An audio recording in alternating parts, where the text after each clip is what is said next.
Pretty Woman destroyed the rom-com formula and rebuilt it from scratch. A prostitute, a billionaire, a Disney ending. But the original title was 3000, and nobody was supposed to smile. These are 16 facts about Pretty Woman that Hollywood wishes you'd forget. Pretty Woman, 1990, Garry Marshall, Julia Roberts, Richard Gere, the ultimate Cinderella story. But here's the twist. The film was originally a dark drama about drug addiction. No happy ending, no romance, just reality. And that was only the beginning. Number 1. When Disney bought the script, it was a tragedy called 3000. Edward pays Vivian $3,000. At the end, he throws the money from the car. She disappears. Drug addicted, hopeless, no kiss, no fire escape, just capitalism's cold truth. Studios rejected it. Too dark, too real. Then Disney. Jeffrey Katzenberg said, "Great premise. Terrible ending." He had J.F. Lawton rewrite it. Tragedy became comedy. The film would gross $463 million. And Lawton? He hated the changes. Number 2. Julia Roberts wasn't the first choice. The role was offered to Molly Ringwald.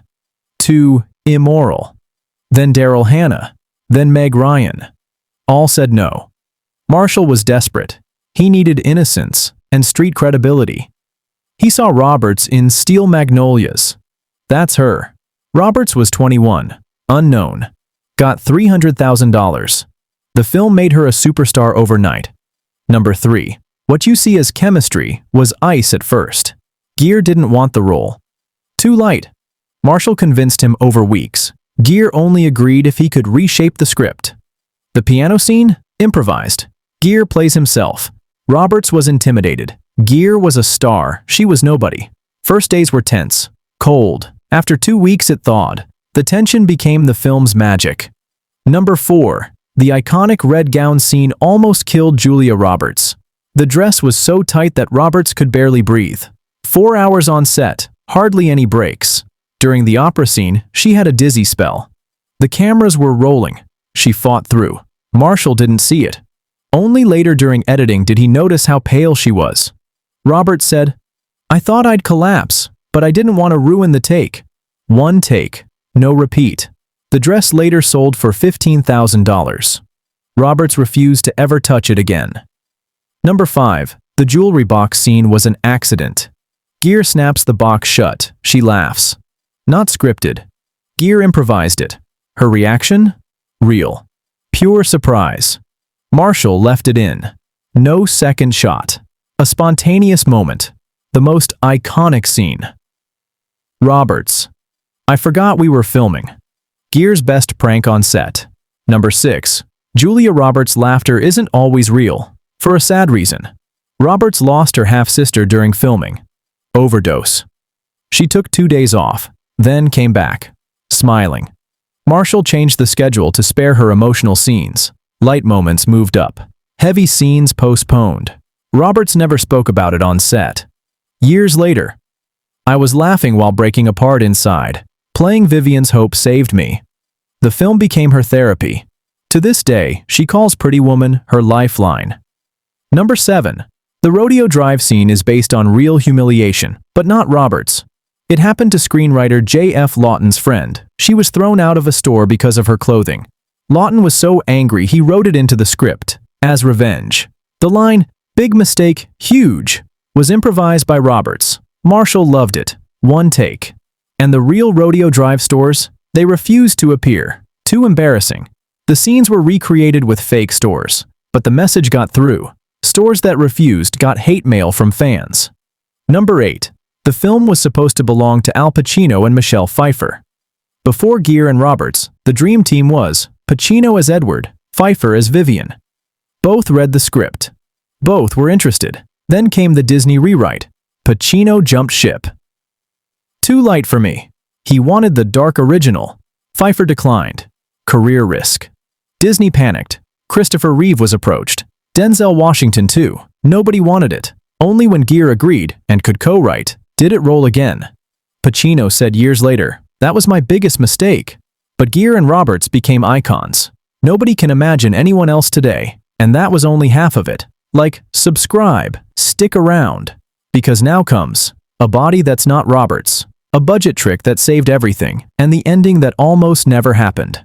Because now comes scandalous body doubles, the poster that's a lie, and the scene that almost cost Disney the film. It's not getting better, it's getting more honest. Number 9. The body on the movie poster doesn't belong to Julia Roberts. Look at the iconic poster. Roberts in the black dress, legs to the sky. That's not her body. That's Shelley Michelle, her body double. Roberts refused to pose for sexy poster shoots. Too explicit. But Disney needed sexy marketing. So they hired Michelle. Photographed her body. Photoshopped Roberts' head on it. For years nobody knew. Michelle couldn't talk. NDA. Only in 2011 did the bomb drop.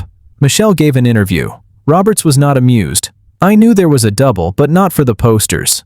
Disney stayed silent, and the poster remains iconic, with a body that's a lie. Number 10. Pretty Woman had a budget of only $14 million.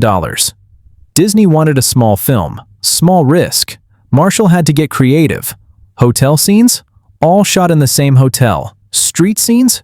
Real Los Angeles locations, no elaborate sets. The red dress? Designed for $250. The Lotus? Borrowed. Marshall shot fast. 45 days. No delays. The film cost exactly $14 million. It grossed $463 million worldwide. 33 times the budget. One of the most profitable films of the 90s. Disney cashed in, and finally gave Marshall his own budget. Number 11. The bathtub scene was a battlefield. Disney wanted no nudity. Marshall wanted intimacy. Marshall shot multiple versions. Roberts agreed, only with a closed set. Shooting day. Only Marshall, Gere, Roberts, and the cameraman. One take.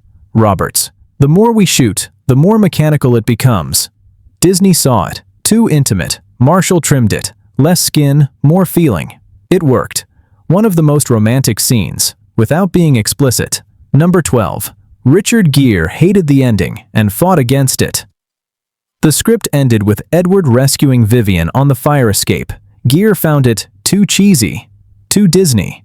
He wanted an open ending, separate ways, realistic. Marshall said no. The audience wants the happy ending. They argued for days. Test screenings decided. Audiences loved the fire escape.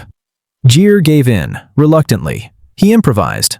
So, what happens after the prince climbs up and rescues her? Roberts answered. She rescues him right back. Not scripted. Pure improvisation. Marshall kept it. Today Gere admits. Marshall was right. The ending is perfect. But back then, he fought it until the last second. Number 13. Critics hated Pretty Woman at the premiere. Sexist. Problematic. Glorifies prostitution.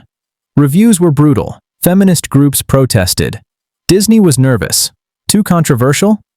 Then came the audience, and loved it. Women identified with Vivian, men with Edward. The film became a phenomenon, week after week at the box office. Critics changed their minds. Today it's a classic. But back then, it was on the edge of failure. The irony, a film critics hated became a cultural icon. The protests? They only made it more popular. Number 14. Pretty Woman changed Hollywood forever. Before 1990, rom-coms were dead. Pretty Woman proved. The genre lives. It prints money. Every studio wanted their own rom-com. Sleepless in Seattle, While You Were Sleeping, Notting Hill, all followed the blueprint. Roberts became the rom-com queen. Gere refused to do more rom-coms. But Pretty Woman saved a dead genre. New stars, new rules, new expectations. To this day, the gold standard. Number 15. The famous Vivian quote was hated by Richard Gere. The scene. Edward gets out, calls Vivian, climbs the fire escape. Gere found it embarrassing. Too theatrical. He refused to say the line. Marshall convinced him, trust me, it works. Gere agreed, but hated every moment. First take. Gere calls out half-heartedly. Marshall, again, with feeling. 5 takes, each better. On the 6th, Gere screamed it, full force, desperation. Marshall, that's it. Gere rolled his eyes. If you say so. The moment became iconic. Everyone knows it. And Gere later admitted, Marshall was right. I was wrong. The irony, the most iconic scene was hated most by the star. Number 16. Pretty Woman had an alternative ending nobody was supposed to see. After test screenings, Disney was uncertain, happy ending or not. Marshall secretly shot an alternative scene. Edward throws the money at Vivian from the car. She takes it. No hug, no kiss. She goes back to the street. He drives away. Cold. Final shot. Vivian with her friend Kit, both laughing. We survived. Marshall showed it to Disney. They hated it. Too depressing. Too real. This isn't Disney. Marshall argued, it's more honest. It's what would really happen. Disney threatened not to release the film. Marshall gave in. The happy ending stayed. The alternative scene, hidden deep in Disney's archives, never released to the public. Only a handful of people have ever seen it. Marshall said years later, both endings are true, one for the audience, one for reality. But Disney chose the fairy tale, and Pretty Woman became immortal. The dark ending remains a secret, showing what the film could have been. A dark drama about capitalism and survival. Instead, an eternal romance. And nobody knows which ending would really have been better. A film that started as a tragedy and ended as a fairy tale. Pretty Woman. The lie we all love. End of story.